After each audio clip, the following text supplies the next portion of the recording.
اس کے بعد اگلی دو صورتیں ہیں جو معلوم ہوتا ہے کہ بالکل براہ راست نبی صلی اللہ علیہ وسلم کو خطاب کر رہی ہیں. پچھلی صورتوں میں تو خطاب قریش سے تھا، قریش کی لیڈرشپ سے تھا. معلوم ہوتا ہے کہ آخر میں بالکل کلائمیکس پہ آ کے ایک خاص فرد کو بالکل پوائنٹ آؤٹ کیا اور اس کے ساتھ اس کے فالوورز کو بھی. اب اگلی دو صورتیں ہیں کہ جس میں التفات حضور کی جانب ہے اور آپ کو اطمینان اور تسلی دی گئی ہے. سورہ والضحیٰ اور الم نشرح. بسم اللہ الرحمن الرحیم. والضحیٰ، دن گواہی دیتا ہے. واللیل اذا سجا، اور رات بھی جب وہ پرسکون ہو جائے. یعنی دن والضحیٰ، ضحیٰ کا وقت ہے جب وہ روشن ہو جاتا ہے. دن گواہی دیتا ہے جب وہ روشن ہو جاتا ہے، اور رات گواہی دیتی ہے جب وہ پرسکون ہو جائے. کس چیز کی؟ ما ودعک ربک وما قلی، کہ تمہارے پروردگار نے تمہیں نہ چھوڑا، وما قلی، اور نہ ہی وہ تم سے ناراض ہوا. کیسے گواہی دیتے ہیں؟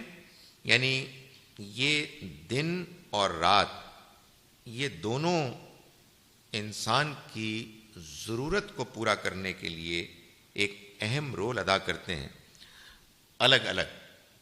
جیسے انسان کو دن کی روشنی درکار ہے کہ جس میں وہ اپنے کام کاج کرے، ویسے ہی اس کو رات کا اندھیرا درکار ہے. اس کی ضرورت ہے کہ اس کے پرسکون ماحول میں وہ آرام کر سکے. بالکل اسی طرح سے انسان کو جہاں اچھے حالات کی ضرورت ہے، وہاں بعض اوقات ان حالات سے بھی دوچار ہونا پڑتا ہے کہ جن میں اس کو مشکل ہوتی ہے، پریشانی ہوتی ہے، تنگی ہوتی ہے. انسان کی تربیت، انسان کی بہتری، انسان کا آگے بڑھنا، مضبوط ہونا، اس کے اندر ڈیپتھ پیدا ہونا اسی وقت ممکن ہوتا ہے کہ جب عسر اور یسر، تنگی اور اچھائی، آسانی، دونوں حالات عدل بدل کر آتے ہیں. جیسے دن کے بعد رات اور رات کے بعد دن. تو نبی اکرم صلی اللہ علیہ وسلم کو اللہ تعالیٰ یہ تسلی دے رہے ہیں کہ یہ جو بعض اوقات آپ کو وحی نہیں آتی اور یہ لوگ آپ کو تانا دیتے ہیں، تکلیفیں پہنچاتے ہیں اور کہتے ہیں کہ کہاں گیا تمہارا وہ فرشتہ کہ جس کا تم دعویٰ کرتے تھے کہ تمہیں وہ اللہ کا پیغام سنانے آتا ہے. تو ایک موقع پر معلوم ہوتا ہے کہ کچھ اس میں وقفہ آیا اور یہ وقفہ نبی اکرم صلی اللہ علیہ وسلم پر بہت شاق گزرا. تو اللہ تعالیٰ نے آپ کو پھر یہ بیان کیا، تسلی کی کہ دیکھیے یہ سب معاملات انسانی بہتری، ترقی، تربیت کے لیے ضروری ہیں. جیسے دن کی اہمیت ہے ویسے رات کی بھی اہمیت ہے.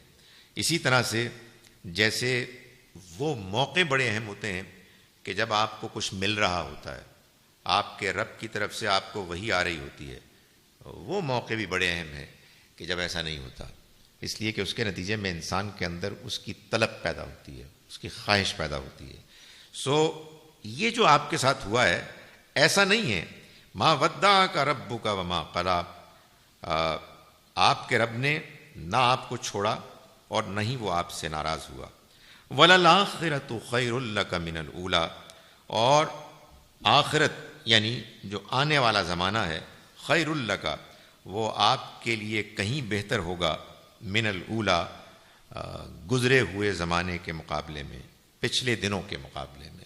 یعنی یہ بھی مزید تسلی دے دی کہ یہ اب کا جو زمانہ گزر رہا ہے جس میں آپ کو مشکلات آ رہی ہیں، ظاہر اس سے معلوم ہوتا ہے کہ یہ اس زمانے کی سورہ ہے کہ جس میں مشکلات، دباؤ، پرسیکیوشن، تان، یہ سب کچھ اپنے عروج پر تھا. تو اللہ تعالیٰ نبی صلی اللہ علیہ وسلم کو تسلی دے رہے ہیں کہ بعد میں آنے والا زمانہ آپ کے لیے پچھلے گزرے ہوئے دنوں سے بہتر ہوگا. وَلَسَوْفَ يُعْطِيكَ رَبُّكَ فَتَرْضَىٰ، اور تمہارا رب تمہیں عنقریب دے گا اتنا کہ تم خوش ہو جاؤ گے، راضی ہو جاؤ گے. یہ ظاہر ہے کہ ایک بہت بڑی خوشخبری تھی آپ کے لیے کہ آئندہ آنے والے زمانے میں آپ کا یہ پیغام کہ جو آپ کو ملا ہے جس طرح سے آج یہ بظاہر کمزور نظر آ رہا ہے، یہ غالب آ جائے گا، اس کو ترقی حاصل ہوگی اور اس کے دشمن دھیرے دھیرے غائب ہو جائیں گے۔ فرمایا الم یجد کا یتیمن فآوا، کیا یہ حقیقت نہیں ہے کہ اس نے آپ کو یتیم دیکھا، فآوا تو اس نے ٹھکانہ دیا۔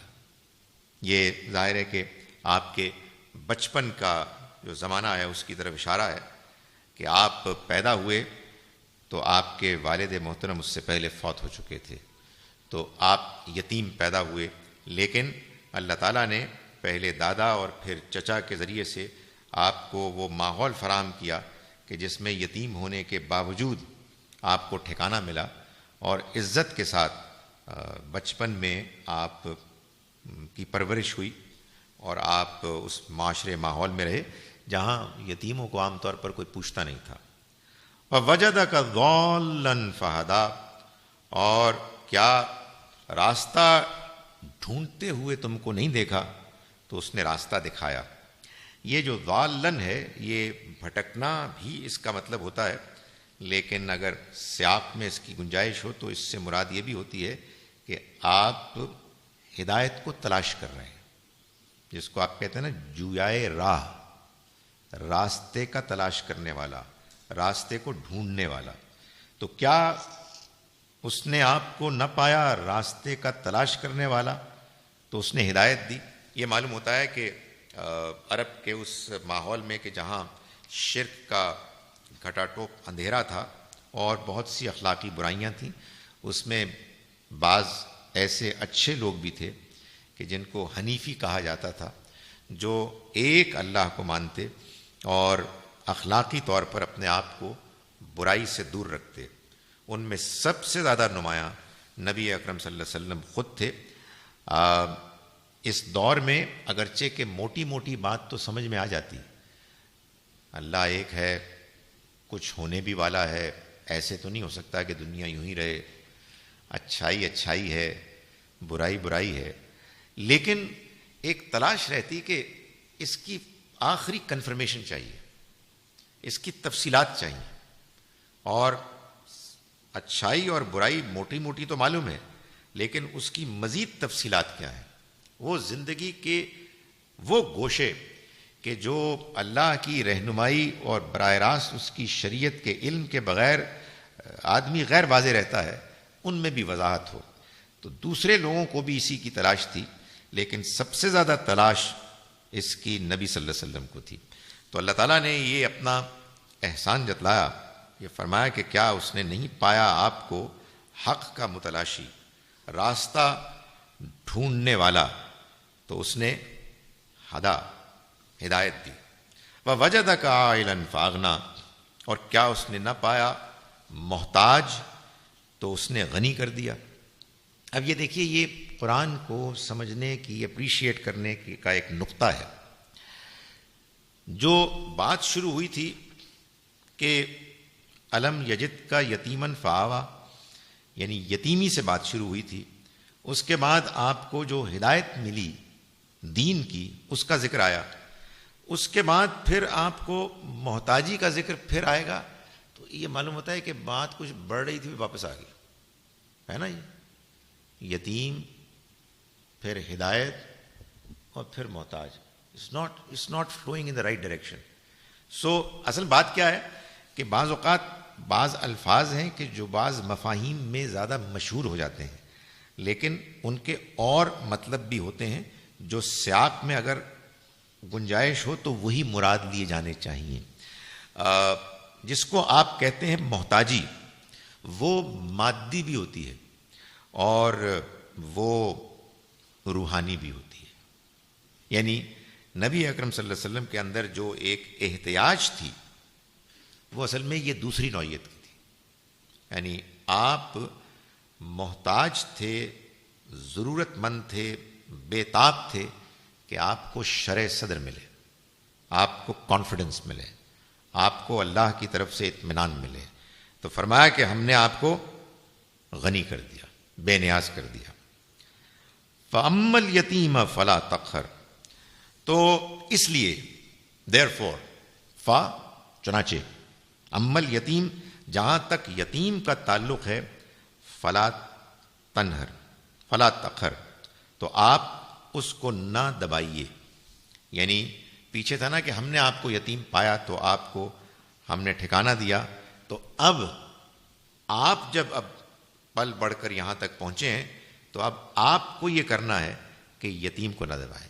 یہ ایک بڑی بڑی خوبصورت بات ہے کہ بھائی آپ نے زندگی میں جو خود فیس کیا ہے، آپ اس کے تجربے کی روشنی میں دوسروں کو اسی کی انڈرسٹینڈنگ رہنمائی کے نتیجے میں آپ ان کو ایسے ٹریٹ کریں. آپ کو کسی زمانے میں ضرورت تھی، اب آپ کو احساس ہونا چاہیے کہ ضرورت کیا چیز ہوتی ہے. وداؤٹ انوائٹنگ اینی کرٹیسزم، مثال کے طور پر آپ جاتے ہیں کسی نئے ادارے میں تو آپ کو پرانے اسٹوڈنٹس رگڑتے ہیں، ذلیل کرتے ہیں. ایک آدمی کا ریئیکشن یہ ہے کہ میری باری آئے گی میں اور ذلیل کروں گا، اور دوسرا ریئیکشن یہ ہے میں نہیں کروں گا. یہ بڑی رسوائی ہے. I just stop this nonsense. So انسان جب سفر کرتا ہے اور جب کسی مشکل سے گزرتا ہے تو آدمی کو جب موقع ملتا ہے وہ اس پوزیشن میں آتا ہے کہ جس پوزیشن میں وہ خود فیصلہ کر سکتا ہے. تو اس کو ظاہر ہے کہ آدمی ذہن میں رکھ کے کہ مجھ پہ کیا بیتی تھی، وہ اس کو زیادہ بہتر اسپرٹ کے ساتھ کرتا ہے. تو فرمایا کہ فَأَمَّا الْيَتِيمَ فَلَا تَقْهَرْ، تو جہاں تک یتیم کا تعلق ہے اس کو نہ دباؤ. وَأَمَّا السَّائِلَ فَلَا تَنْهَرْ، اور جہاں تک پوچھنے والے کا تعلق ہے اس کو مت جھڑکو. جو پیچھے 3 باتیں بیان ہوئی ہیں اس میں اگر دوسری بات وہ ہے کہ جو میں نے بیان کی کہ وَوَجَدَكَ ضَالًّا فَهَدَىٰ، اور اس نے پایا آپ کو جویائے راہ تو اس نے ہدایت دی، تو پھر یہاں سوال کرنے والے سے مراد دین کا سوال کرنے والا ہے جو آپ کے پاس ہدایت کے لیے ہے، جس کو اسی طرح کی احتیاج ہے جیسے کسی زمانے میں آپ کو تھی. آپ بھی تو تلاش کر رہے تھے نا، تو اللہ نے آپ کو ہدایت دی. تو اب جو سوال کرتا ہے آپ سے، آپ اس کو مت جھڑکیں، آپ اس کو اکوموڈیٹ کریں، آپ اس کی ضرورت کو پورا کریں، آپ اس کا مذاق نہ اڑائیں، آپ اس پر طنز نہ کریں. فرمایا کہ وَأَمَّا السَّائِلَ فَلَا تَنْهَرْ، اور پوچھنے والا ہو تو اسے نہ جھڑکیں. وَأَمَّا بِنِعْمَةِ رَبِّكَ فَحَدِّثْ، اور جو نعمت تمہارے پروردگار نے تمہیں دی اس کو بیان کریں، اس کا چرچا کریں. یعنی جو آخری بات تھی کہ وَوَجَدَكَ عَائِلًا فَأَغْنَىٰ، ہم نے آپ کو محتاج پایا تو غنی کر دیا. یعنی یہ احتیاج تھی در حقیقت وہ روحانی احتیاج جس میں کہ اللہ نے آپ کو غنی کر دیا. تو آپ بھی جو اب آپ کو نعمت یہ ہدایت ملی ہے جس سے آپ غنی ہو گئے ہیں، اس کو آپ عام کریں، اس کو آپ بیان کریں، لوگوں تک پہنچائیں، ان کو بتائیں کہ اس پیغام کے ماننے اور اس کے قبول کرنے ہی میں ساری کامیابی ہے. اسی سے انسان کے اندر وہ قوت پیدا ہوتی ہے، وہ وسعت پیدا ہوتی ہے کہ جس کے بعد آدمی بے نیاز ہو جاتا ہے. اس کو آپ عام کریں. اس کو بعض اوقات نہ جانے کیوں لوگ اس آیت کو بیان کرتے ہیں اور ایک لفظ استعمال کرتے ہیں کہ میں تحدیث للنعمہ کے لیے کہہ رہا ہوں، یا نا اما بنعمت ربک فحدث، میں یہ بات تحدیث للنعمہ کے طور پر کہہ رہا ہوں. اینڈ واٹ فالوز از مائی تعریف، کہ اللہ نے مجھ پر یہ احسان کیا کہ میں نے تقریر کی اور لوگ رونے لگے. یہ بات نہیں ہے، یہ یہاں بالکل بات بیان نہیں ہو رہی ہے. اللہ نے نبی اکرم صلی اللہ علیہ وسلم کو جو نعمت دی اس نعمت کو عام کرنے کا یہاں ذکر ہے، اللہ کے پیغام کو، اور خاص طور پر اس پیغام کے اندر جو روح ہے، اس کے اندر جو تاثیر ہے، جو اس کا نتیجہ ہے. یعنی آدمی غنی ہو جائے، بے نیاز ہو جائے. یہ غنی اور بے نیاز ہونا یہ بڑی غیر معمولی چیز ہے. ہوتا ہے نا، ہم کہتے ہیں ایک بندے کے اندر ظرف ہے.